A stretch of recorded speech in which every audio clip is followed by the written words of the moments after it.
Comment accélérer? Édouard Morlot, c'est vous qui vous êtes emparé de ce sujet. Accompagner la rénovation énergétique des copropriétés, ça figure parmi les priorités de l'UNIS et ce n'est pas nouveau. Complètement. J'ai eu la chance de faire un tour de France et de rencontrer un grand nombre de professionnels sur le territoire. Je parlerai à Saint-Étienne, à Strasbourg, à Nîmes ou encore à Clermont-Ferrand, où les attentes des professionnels sont toutes les mêmes. On a une inquiétude, comment engager cette transition énergétique et comment nos clients, aujourd'hui, qu'ils soient propriétaires, occupants ou bailleurs, vont pouvoir réagir. Parce que c'est important. Je pense quelque part, il y a une volonté. Alors, une fois que je vous ai dit ça, il y a différents chiffres qu'on peut vous évoquer. L'UNIS a pris un engagement de signer une rénovation de 50 000 logements par an. C'était une convention qui avait été signée. On sait que ce n'est pas un sujet de mode, mais c'est vraiment un sujet de fond aujourd'hui, la rénovation énergétique. Le bâtiment, vous le savez, il représente 45% aujourd'hui de l'énergie finale, ce qui est quand même pas négligeable, 27% des gaz à effet de serre, du CO2. L'ANA a rénové en 2022, mais Madame la directrice va nous le donner après comme information, 700 000 logements sur 2022. On parle de 5 millions de passoires énergétiques. Alors moi, si je fais un chiffre, 5 millions, si on aurait 700 000 par an, il faut plus de 7 ans. On parle de 25 et 28. 17% sont en F et en G sur le territoire. On parle de 5% en A et en B. Et enfin, 3,8 millions, donc près de 4 millions de Français, de foyers français sont en difficulté. Quel est le constat, très rapidement, que vous dressez aujourd'hui? Est-ce qu'on est dans le rythme? Non, c'est ça.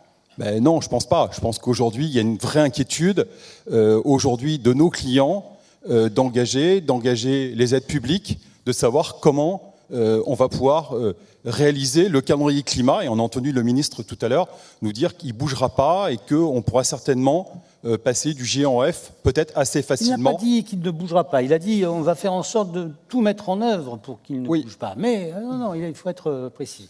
En tout cas, ce calendrier vous inquiète.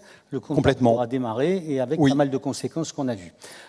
Vous avez souhaité que la directrice de l'expertise et des politiques publiques de l'ANA soit parmi nous et elle a accepté notre invitation. Jessica Brouard-Masson nous rejoint.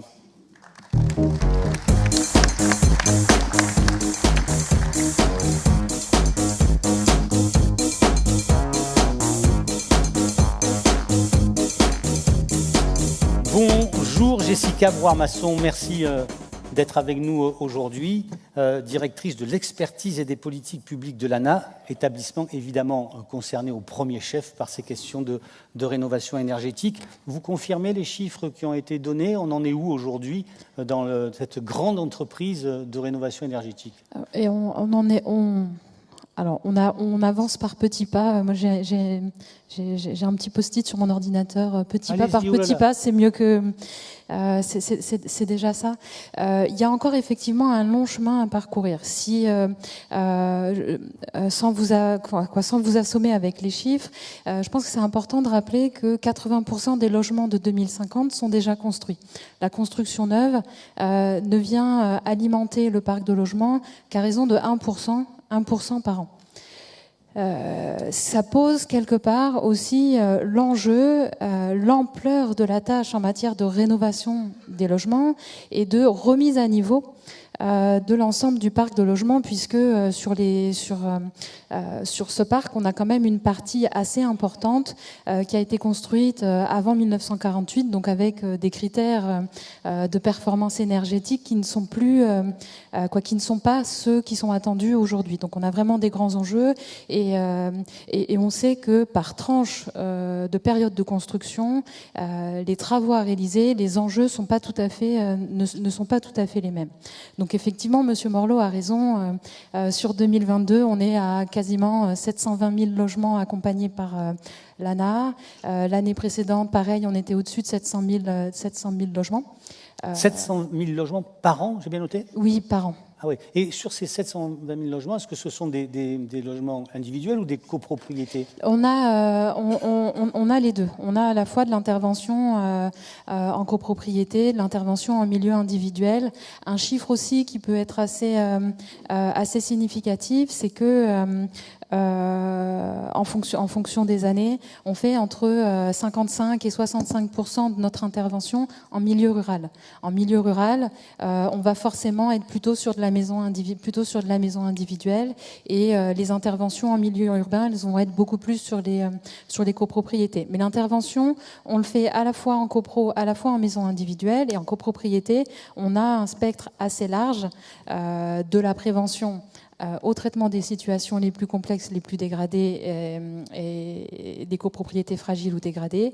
Et pour nous, un des premiers axes de prévention en copropriété, c'est la rénovation énergétique des copros. C'est pour ça que on a mis en place MaPrimeRénov' Copro, qui permet notamment maintenant à l'ANA d'accompagner toutes les copropriétés sans critères de fragilité ou de dégradation. Parce que la copropriété, ça va être le levier le plus rapide aussi, parce qu'on fait des opérations plus importantes. On fait des opérations plus importantes parce que, effectivement, dans une copropriété, on a un nombre de logements plus important. En revanche, dans une copropriété, la prise de décision est beaucoup plus longue, on aura l'occasion d'y revenir. Parce que figurez-vous qu'on est allé à Lyon et un syndic lyonnais nous a accompagnés dans une superbe résidence qui venait de faire l'objet d'une opération de rénovation, et je vous propose de découvrir ce reportage. Je n'ai mis aucun radiateur en fonction de tout l'hiver, c'est-à-dire 0. Et sur le plan esthétique, c'est quand même autre chose aussi. Des copropriétaires satisfaits. En plein cœur de Lyon, l'UNIS a supervisé la rénovation énergétique de cet immeuble. La résidence Brotteau en 2000, 12 étages, 64 copropriétaires, et parmi eux, Madame Rouquette. Certes, à la superficie de son balcon, l'isolation a pris... Je pense que c'était de l'ordre de 16 cm, tout autour. Mais à l'intérieur, les améliorations sont nombreuses. Robinet thermostatique et répartiteur. Et il y a ça sur tous les radiateurs de la maison. Les ventilations. Il y en a une dans la cuisine, là. Retour sur un chantier qui a duré 1 an. Ravalement et isolation des façades, réfection et isolation des toitures, isolation des caves et du garage à vélo avec un isolant très épais, et surtout, remplacement intégral de la chaudière. On a enlevé l'intégralité des vieilles chaufferies qui étaient très énergivores pour les remplacer par des chaudières à condensation. Donc on a gagné en productivité et on a gagné également en place. C'est des chaudières qui sont beaucoup plus performantes et qui permettent de réduire de 15 à 20% la consommation d'énergie et de gaz. Au niveau des technologies, on arrive à avoir des machines qui sont beaucoup plus silencieuses qu'avant. Et c'est assez bluffant parce que même là, quand on est en train de discuter, les chaudières sont en fonctionnement. On a également modifié aussi toute la partie production d'eau chaude sanitaire, où là on a un ballon d'eau chaude intermédiaire qui permet de réguler et préparer l'eau chaude pour les copropriétaires. Tous ces travaux permettent de bénéficier d'une économie d'énergie qui permet d'obtenir les aides de la métropole, ce qu'on appelle maintenant MaPrimeRénov'. Voilà, tous ces travaux sont indispensables pour arriver à bénéficier de toutes les aides de la métropole et de la ville de Lyon. Des aides qui s'élèvent à plus de 300 000 €. La métropole, la ville de Lyon et la prime certificat d'économie d'énergie. Le coût total du chantier est estimé à 1 million d'euros. Pour leur appartement respectif, Michel et Jean-Paul ont déboursé 22 000 € chacun. Un budget, certes, mais une amélioration de la qualité de vie que l'un et l'autre reconnaissent volontiers. Voilà pour cette expérience que vous pouvez saluer, je pense. Est-ce que c'est la démonstration que MaPrimeRénov' est l'outil adapté à la rénovation des copropriétés? Je sais que les professionnels ne sont pas forcément tout à fait de cet avis. Je dirais que MaPrimeRénov', c'est un outil parmi d'autres. Et c'est un outil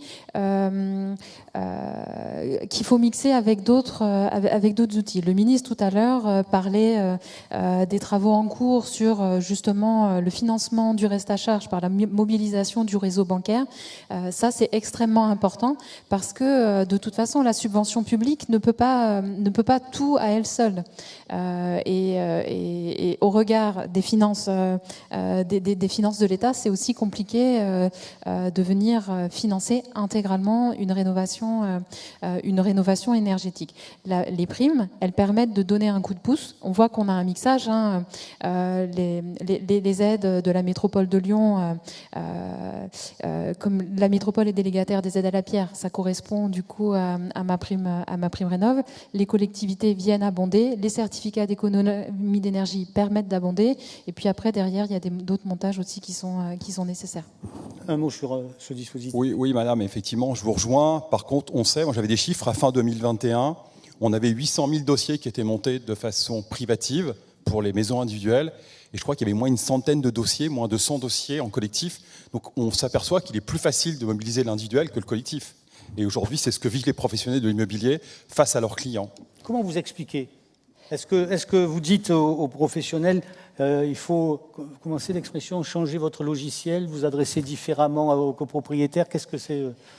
Il y a un petit peu de ça, mais je pense que depuis ce matin, l'UNIS a fait la démonstration aussi quelque part de son engagement dans le changement de paradigme qu'on appelle tous de nos voeux, à savoir d'être en position d'accompagner du coup les copropriétaires dans un projet de travaux et de pas juste les accompagner dans une gestion au quotidien de la copro. Et cette nouvelle posture, elle est indispensable. Elle est indispensable à la fois pour accompagner les copropriétaires, mais elle est indispensable aussi par rapport aux enjeux climatiques qui ont été rappelés à plusieurs reprises. Rapidement.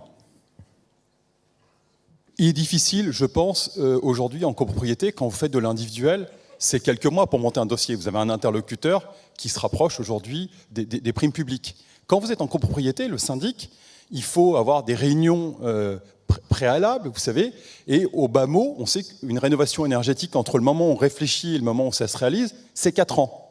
Et là, on est en 2023. Donc si on commence même demain ou après-demain, comment va-t-on faire ? Comment vont faire les professionnels pour arriver à tenir cette échéance et tenir ce calendrier climat ? Alors, il faut faire preuve de conviction.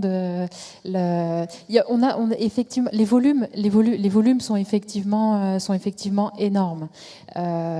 Depuis 2, 3, 4 ans, il y a eu pas mal de démarches engagées pour justement travailler sur quels sont les axes de conviction pour faciliter justement la prise de décision des copropriétaires. Donc, il y a pas mal de ressources qui commencent à émerger et à être mobilisables. Je m'associe complètement au mot du ministre en conclusion. En même temps, on imagine mal que vous disiez l'inverse. Non, parce qu'en fait, en étant à l'ANA, c'est compliqué. Mais je peux faire preuve aussi d'un avis personnel. Mais simplement, il a raison d'insister sur le fait qu'il faut y aller ensemble. Et pour pouvoir convaincre aussi une assemblée de copropriétaires, je pense qu'il faut pouvoir compter sur les collectivités. Moi, j'ai plusieurs exemples en tête de collectivités qui ont régulièrement organisé des sessions d'information à destination de copropriétaires pour leur expliquer ce que c'était la rénovation énergétique en copro, les aides qui pouvaient être appelées. Question rapide et promettez-moi réponse très rapide, on est déjà en retard. Le syndic, le MAR, mon accompagnateur rénove, est-ce que c'est pas le syndic le meilleur MAR ? En fait, on n'a pas prévu de MAR pour les copros. Les copros, aujourd'hui, il y a déjà des dispositifs qui existent. Il y a effectivement le syndic de copropriétaires. Le syndic de copro, pardon. Et quand la copropriété décide de s'engager dans des travaux, de toute façon, il y a une AMO qui est nécessaire. À partir d'un certain niveau, il faut faire appel à un architecte, donc, pas à une besoin de AMO. MAR en copro. Donc nous, on estime que pas besoin. Est-ce que MaPrimeRénov' est appelée à évoluer encore et encore, comme aurait dit Cabrel? À être renforcé, consolidé. Oui, parce que ça devient compliqué. Non, on enrichit, on consolide, on renforce et l'objectif pour 2024, c'est de venir consolider les financements dans le cadre de MaPrimeRénov'. Mais on ne va pas tout chambouler. Juste pour terminer là-dessus en 30 secondes, je vous invite tous à lire le rapport de la commission sénatoriale sur les financements de la réhabilitation énergétique. Il est édifiant, il est plein de bonnes idées et plein de choses très pragmatiques. C'est le rapport de Mme Dominique Estrosi, exactement, qui sera avec nous demain. Auquel de nombreux confrères ont participé.